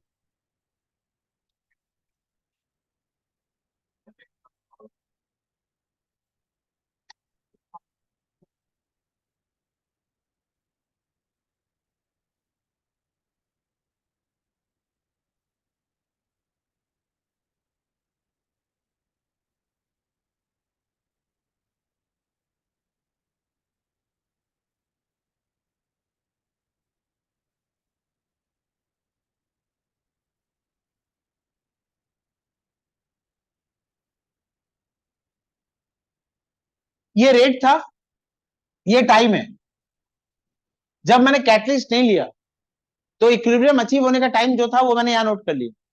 और जब मैं कैटलिस्ट ले लूंगा तो इक्विलिब्रियम अचीव पहले हो जाएगा ना। अगर एक्टिवेशन एनर्जी कम हो गई तो फॉरवर्ड रिएक्शन भी बढ़ जाएगा और बैकवर्ड रिएक्शन भी बढ़ जाएगा। तो जो टाइम ऑफ इक्विलिब्रियम है वो पहले अचीव हो जाएगा ना। ये बात समझे क्या? तो ये रिएक्शन का ये ग्राफ कैसा बनेगा? ये ग्राफ ऐसा हो जाएगा। ये था time of equilibrium without catalyst, ये होगा time of equilibrium with catalyst. ये बात समझे क्या? अच्छा, कैटलिस्ट ने क्या किया? ना रिएक्टेंट बदला ना प्रोडक्ट बदला, वो बस किसको कम कर रहा है? रेट को कम कहाँ कर रहा है? एक्टिवेशन एनर्जी को कम कर रहा है। एक्टिवेशन एनर्जी को कम करने से रेट क्या हो रहा है? बढ़ रहा है। ये बात समझे? कैटलिस्ट रिएक्टेंट और प्रोडक्ट को अफेक्ट कर रहा है क्या? नहीं। तो हम क्या लिख सकते हैं? Catalyst does not affect the equilibrium. Catalyst does not affect the equilibrium. बस कैटलिस्ट क्या करता है? It decreases the time of attainment of. Catalyst does not affect the equilibrium, it only decreases the time of attainment of equilibrium. जो equilibrium पहले 3 घंटे बाद achieve हो रहा था, वो इक्विलिब्रियम अब 1 घंटे में अचीव हो गया। बस उसने टाइम को कम कर दिया। ये बात समझे? लिखो, कैटलिस्ट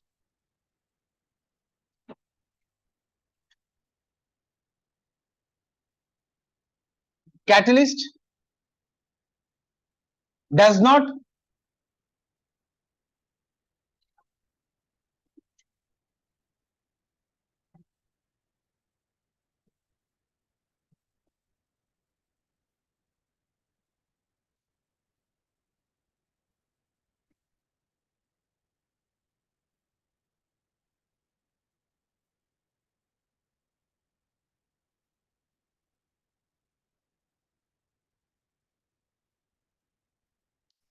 बोलो।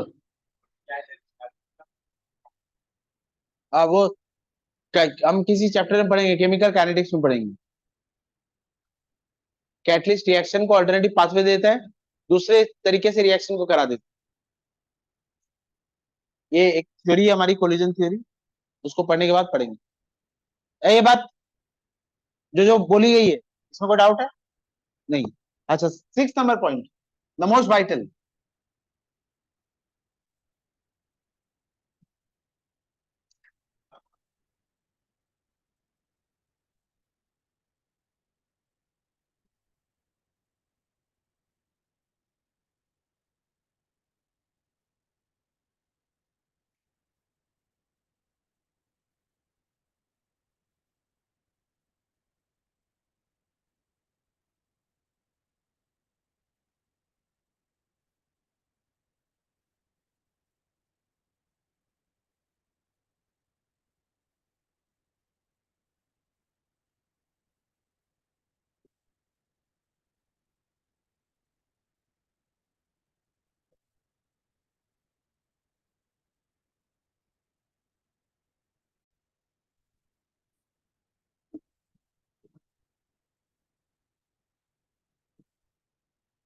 Sixth number point, equilibrium can be achieved from either side.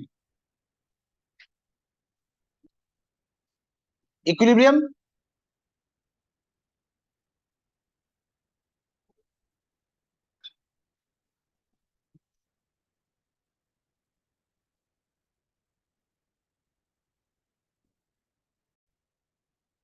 equilibrium can be achieved from, और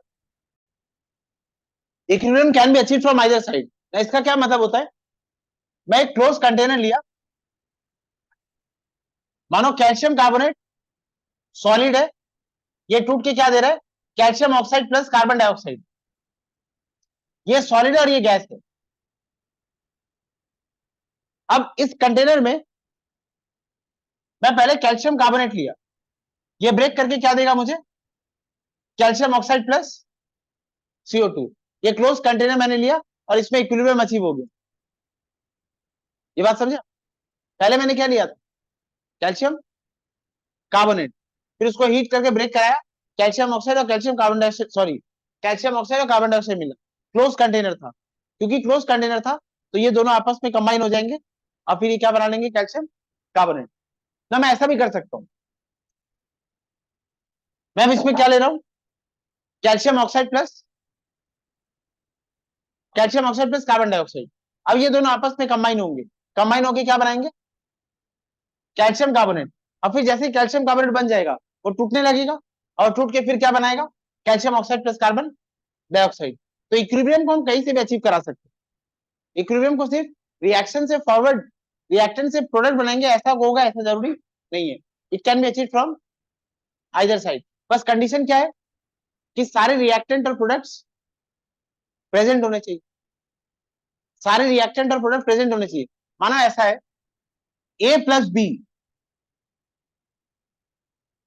क्या बना रहा है, C+D। अब इसको मैं क्लोज वेसल में ले लिया, तो मैं अगर सिर्फ A और B लेता हूं तो वो क्या बनाएगा, C और D, इक्विलिब्रियम अचीव हो जाएगा ना। अब अगर मैं क्लोज वेसल में सिर्फ C लेके बैठा हूं तो A और B बनेगा क्या, नहीं।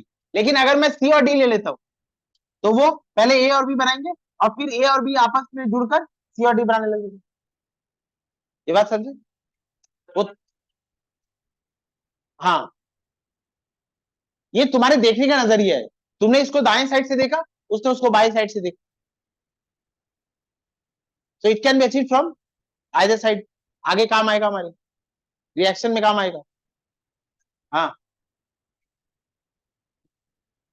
वो अरे वो जो कंडीशन है टेम्परेचर प्रेशर वो तो मैं दे ही रहा हूँ। मैं कह रहा हूँ कि सारे कंडीशन अगर मैं प्रोवाइड कर देता हूँ तो इक्विलिब्रियम कहीं से भी अचीव हो सकता है। Equilibrium can be achieve from from either side. Condition क्या है, all the reactants and products must be, all the reactants and products that are required must be present, all the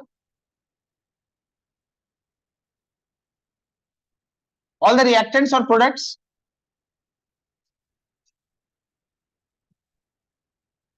that are required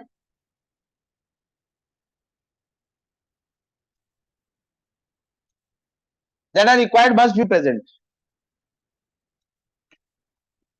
अच्छा क्या है जो इसमें छूट गया, सबसे इंपॉर्टेंट पॉइंट,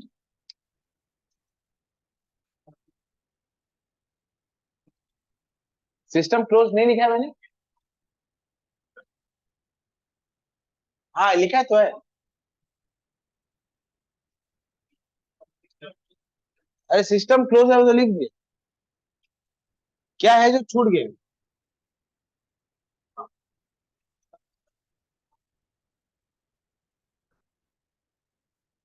वो तो इंपॉर्टेंट है ही, उससे भी ज्यादा इंपॉर्टेंट एक बात,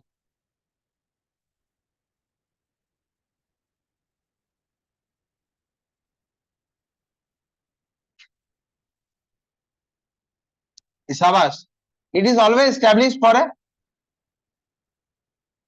अ रिवर्सिबल रिएक्शन।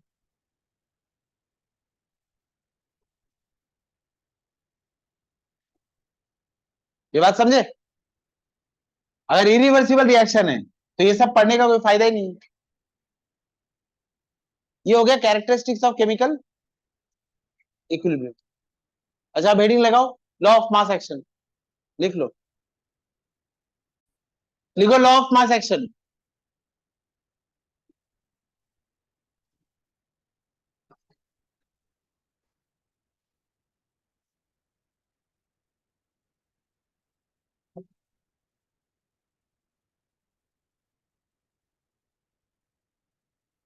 एक से वाई भी रिएक्ट कर रहा है रिवर्सिबल मैनर में प्रोडक्ट बना, ठीक है। अबे मैं मान लेता हूं ये फॉरवर्ड रिएक्शन, एक्स मत बात कर, एक्स मोल ऑफ ए है, वाई मोल ऑफ बी है, प्रोडक्ट बना रहे हैं। इनके रिएक्ट करने का रेट क्या होगा, ये किस रेट से आपस में रिएक्ट कर रहे हैं, ये बताता है लॉ ऑफ मास एक्शन। इनके रिएक्ट करने का रेट होगा। अच्छा एक बात सुनो, एक टर्म होता है कॉन्सेंट्रेशन और एक टर्म होता है एक्टिव मास। क्या मतलब है इनका, मैं एक वेसल लिया,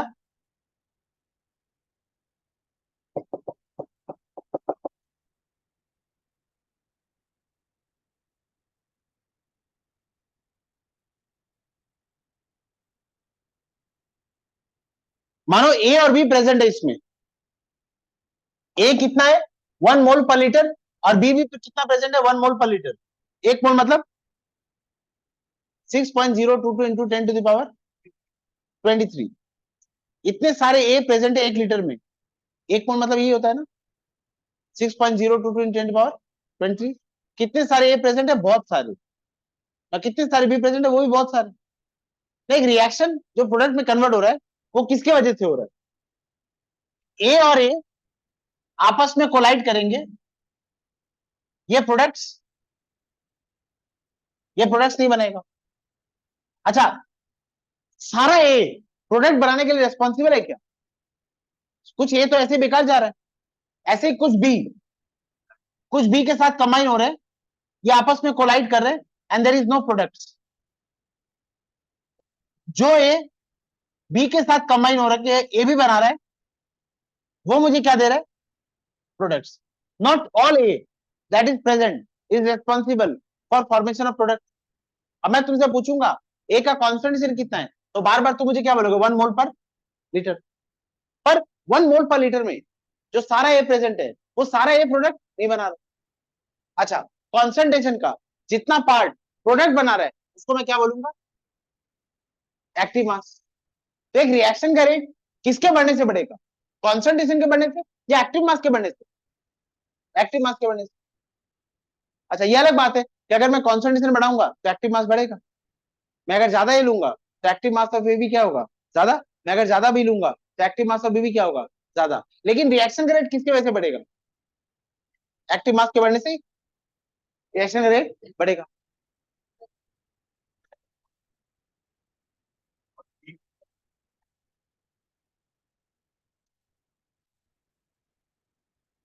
हीट प्रोवाइड करने से एक्टिव मास बढ़ेगा ऐसा जरूरी नहीं। मान लो ऐसा रिएक्शन, अच्छा सारे ए बी जो कंबाइन होंगे उससे भी प्रोडक्ट होगा ऐसा भी जरूरी नहीं। ऐसा क्यों बोल रहा हूं मैं, सपोज मत बात करो आपस में, सपोज हाइड्रोजन आयोडीन के साथ कंबाइन हो रहा है, टेम्परेचर सुनिए, टेम्परेचर बढ़ाने से, अगर तुम टेम्परेचर बढ़ाते हो, for every 10 degree Celsius rise in temperature, for every 10 degree Celsius rise in temperature the rate of reaction, क्या बोला मैंने, the rate of reaction is either just doubled और ट्रिपल्ड और इन बिटवीन दिस टू, इससे ज्यादा कभी नहीं बढ़ा। For every 10 degree Celsius rise in temperature the rate of reaction is either just doubled और ट्रिपल्ड और इन बिटवीन दिस टू। हाँ कुछ टेम्परेचर का इफेक्ट नहीं होगा ऐसा कभी नहीं हो सकता। अभी उस जगह पे जा रहे हैं हम, उस जगह पे जा रहे हैं, टेम्परेचर कितना इंपॉर्टेंट रोल प्ले करता है। हाँ बोलो, अब जितना सा मैंने बोला तुम उतना से भी रखो, कम होने से हाफ हो जाएगा वो कमेंट मत करो।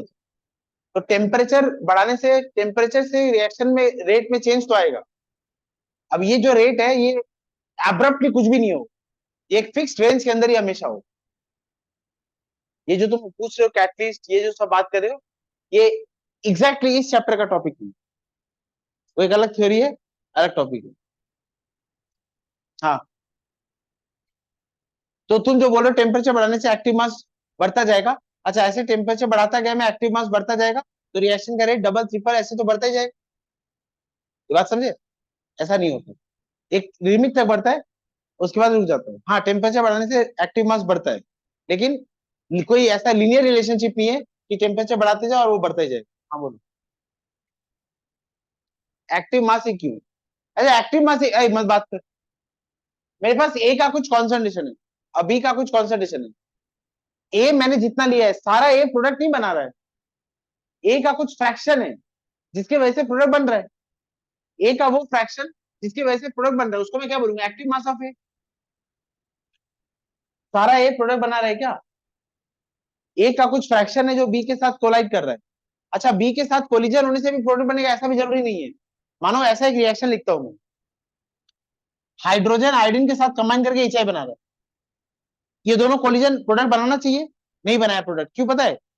हाइड्रोजन आया आयोडीन के पास इस तरह से, इस तरह से ना, जब हाइड्रोजन के पास आयोडीन या आयोडीन के पास हाइड्रोजन गया इस अलाइनमेंट में, तो ये हाइड्रोजन इस आयोडीन के साथ जुड़ गया, ये क्या बन गया? H I. लेकिन इस हाइड्रोजन का इस आयोडीन का कोई इंटरेक्शन नहीं हुआ, तो ये हाइड्रोजन बेकार हो गया और ये आयोडीन बेकार हो गया। तो ये कोलिजन प्रोडक्ट बनाएगा क्या? नहीं। अब अगर ये ऐसे आता है, इन दोनों का एक्सिस आने का देखो मैंने कैसे बना दिया। अगर ये इस तरह से आते हैं, इस तरह से आने से क्या होगा? ये इसके साथ इंटरेक्ट करके एच आई बना लेगा और ये इसके साथ इंटरेक्ट करके एच आई बना लेगा। तो जब कोलिजन ऐसे होगा प्रोडक्ट तभी बनेगा ना। जब ऐसा कोलिजन होगा तो ये कोलिजन भी बेकार है। नहीं, ये तो ए बी वाला कोलिजन ही है, ये हाइड्रोजन या आयोडीन है, लेकिन ये वाला प्रोडक्ट बनाएगा क्या? नहीं। तो सारे कोलिजन भी प्रोडक्ट बनेंगे ऐसा भी नहीं। एग्जैक्टली स्पेसिफिक ओरिएंटेशन होगा। ऐसे इंटरनल, ये इंटरनल फैक्टर्स है। अभी जो मैं बात बोल रहा हूँ वो ऐसे समझो, सारा ए प्रोडक्ट नहीं बनाते, ये बात समझ आ गई? सारा बी भी प्रोडक्ट नहीं बनाएगा। ए का कुछ फ्रैक्शन होगा जिसकी वजह से हमेशा प्रोडक्ट बनेगा, और बी का कुछ फ्रैक्शन होगा जिसकी वजह से हमेशा प्रोडक्ट होगा। उस फ्रैक्शन की वजह से जिसकी वजह से प्रोडक्ट बनेगा उसको हम क्या बोलेंगे? Active mass. और एक्टिव मास को हमेशा स्क्वायर ब्रैकेट में लिखा जाता है, ये भी याद रखना। अगर केमिस्ट्री में तुम पढ़ रहे हो ए के आगे स्क्वायर ब्रैकेट लिखा है, बी के आगे स्क्वायर ब्रैकेट लिखा है, तो ये क्या है? Active mass. एक्टिव मास क्या होगा वो देखते हैं। एक्टिव मास को कैलकुलेट करना संभव है क्या? Is it possible to determine active mass? हाँ मत बोलो, ये बहुत डिफिकल्ट है ना। टोटल ए में कितना ए प्रोडक्ट बना रहा है, मैं समझ तो रहा हूं कि सारा ए प्रोडक्ट नहीं बना रहा है, कुछ फ्रैक्शन ए बना रहा है, लेकिन इसको डिटरमाइन करना डिफिकल्ट होगा। तो हम क्या करते हैं?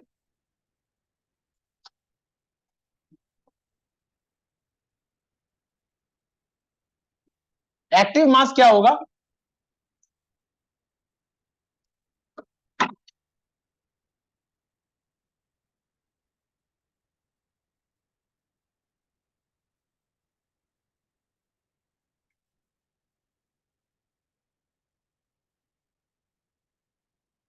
एक्टिव मास होता है कॉन्सेंट्रेशन इंटू एक्टिविटी कोफिशिएंट।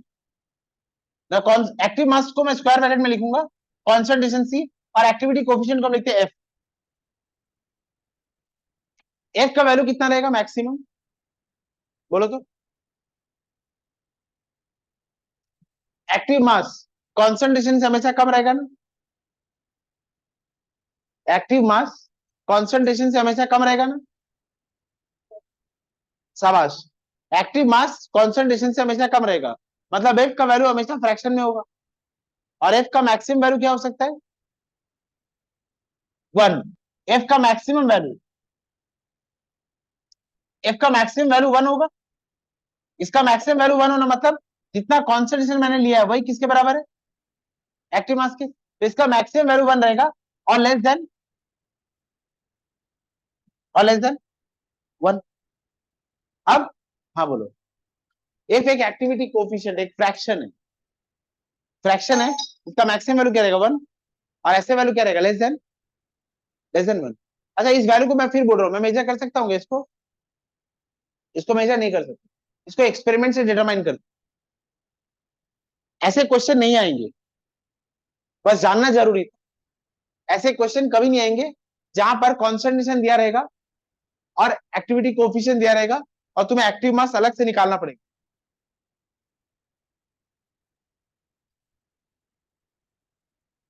सुन तो, ये कॉन्सेप्ट है, थ्योरी है। ये वाला जो वैल्यू है, ये हम एक्सपेरिमेंटली डिटरमाइन करेंगे, ऐसे पेन पेपर में इसको मेजर नहीं कर सकते। इसको सोडियम क्लोराइड के लिए या पोटेशियम क्लोराइड के लिए, किसी भी रिएक्टेंट के लिए, ये वैल्यू हम एक्सपेरिमेंट से डिटरमाइन करते हैं। कोई बैठ कर ऐसे सॉल्यूशन देख के नहीं बता सकता इसका वैल्यू क्या होगा। ऐसा कोई क्वेश्चन नहीं आएगा अभी जिसमें एक्टिविटी कोएफिशिएंट दिया हुआ रहेगा, कॉन्सेंट्रेशन दिया रहेगा और एक्टिव मास हमें निकालना होगा, अभी नहीं आएगा। और अगर सॉल्यूशन डाइल्यूट है, इसका वैल्यू मैक्सिमम कितना होगा 1। अगर सॉल्यूशन डाइल्यूट है तो इसका वैल्यू 1 मान लेते।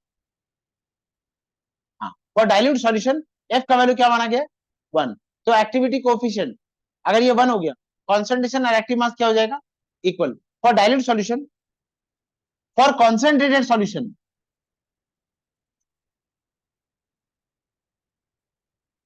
F is not equals to 1. For dilute solution, F is equals to 1. Therefore, active mass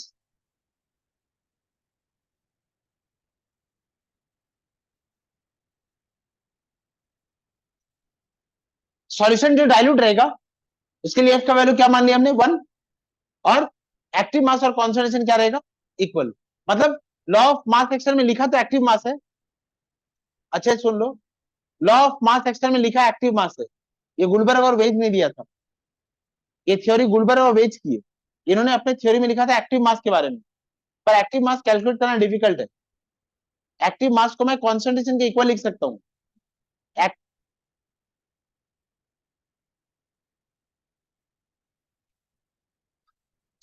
active mass को मैं कॉन्सेंट्रेशन के इक्वल लिख सकता हूं कब, अगर एक्टिविटी कोफिशिएंट का वैल्यू 1 है, और एक्टिविटी कोफिशिएंट का वैल्यू 1 कब होगा अगर सॉल्यूशन डाइल्यूट है। इसीलिए केमिस्ट्री में हम जितने रिएक्शन कराते हैं, सारे रिएक्टेंट को हम किस में डिसॉल्व करा लेते हैं, वाटर में डिसॉल्व करा लेते हैं, ताकि कैलकुलेशन हमारी सही सही जाए। इतना सारा पानी में इतना सा नमक मिलाते हैं ना, वो सॉल्यूशन क्या हो गया डाइल्यूट हो गया। सारे सॉल्यूशन हम क्या प्रिपेयर करते हैं डाइल्यूट। और अगर कॉन्सेंट्रेटेड सॉल्यूशन है तो एफ का वैल्यू दे देगा, फिर हमें सॉल्व करके निकालना होगा। लिखो लिखो, law of mass action states that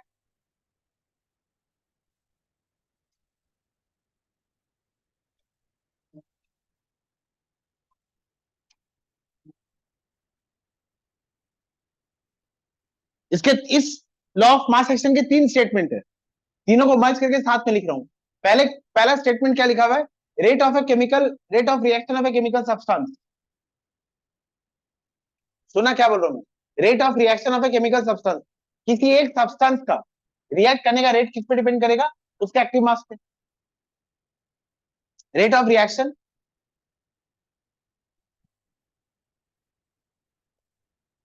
reaction of a chemical substance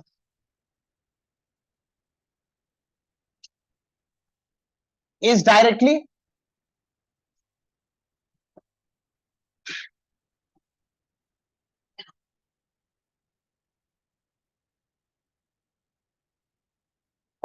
directly proportional to it's.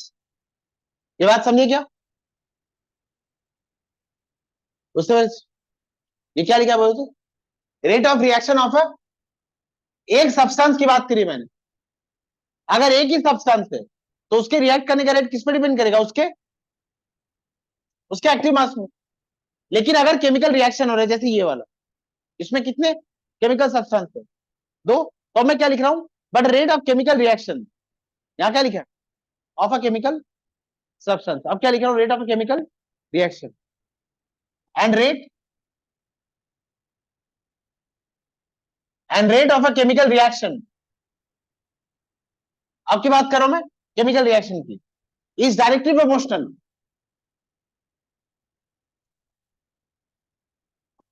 सुनो थोड़ा डिफिकल्ट है समझना, is directly proportional to the product of active masses of reactant, to the product of, add की बात नहीं करे, subtract की बात नहीं करे, डिवाइड की बात नहीं करे, प्रोडक्ट की बात करे, is directly proportional to the product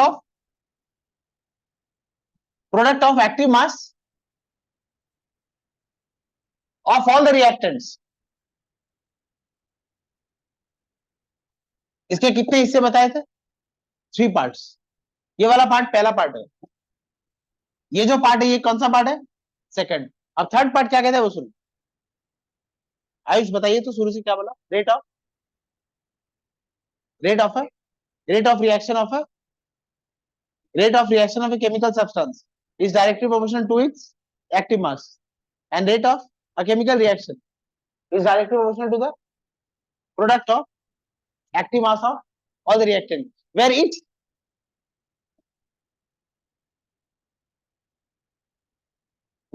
active mass term,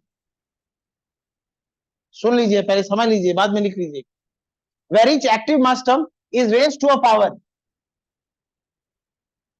is raised to a power which may or may not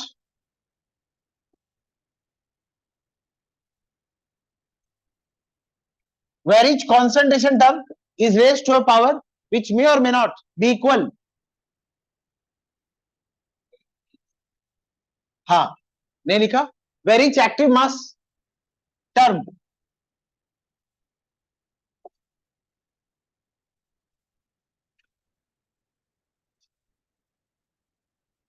समझो इसको समझो, where each active mass term is raised to a, सारे एक्टिव मास टर्म के ऊपर एक power होगा, वो power which may or may not be equal to the stoichiometric coefficient, अरे समझा तो, हाँ, which may or may not be equal to the stoichiometric coefficient as expressed,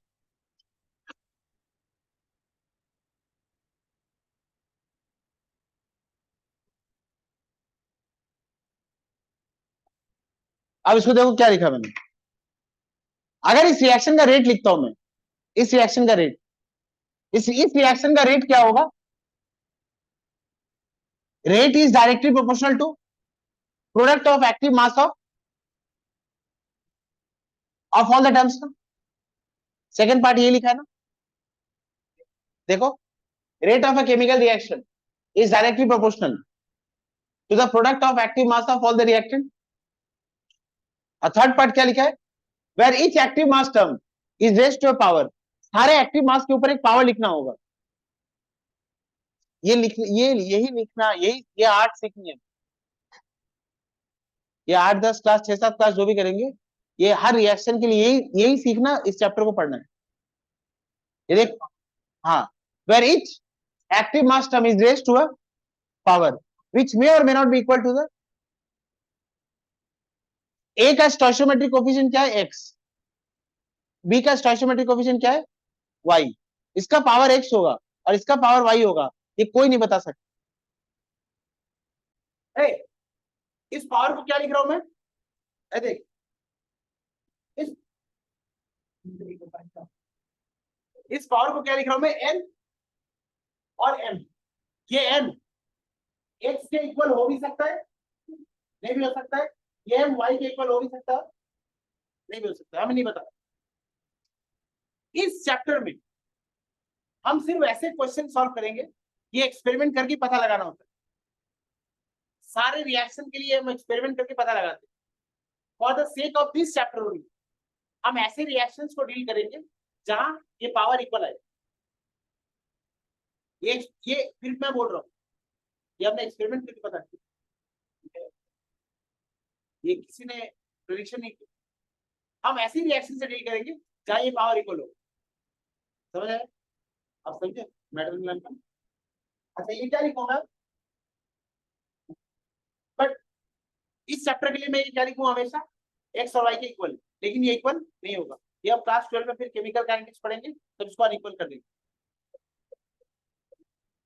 नहीं, अभी हम मान के चल रहे ऐसे रिएक्शन जहां ये equal, assuming the power are equal, assuming the power are equal to the stoichiometric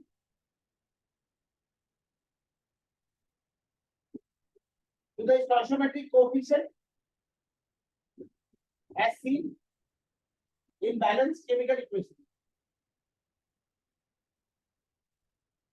In balanced chemical equation. ये बात समझे क्या?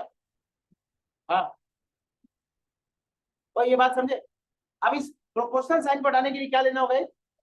कांस्टेंट। तो ये रेट किसके बराबर आ जाएगा? a to the power x और b to the power y। Arindam, ये है लॉ ऑफ मास एक्स। आर उसके हाँ, ये यही तो सब कुछ है हमारा, सर्वस्व है ये हमारा। This is everything for us. बोलो, coefficients seen in the balanced chemical equation.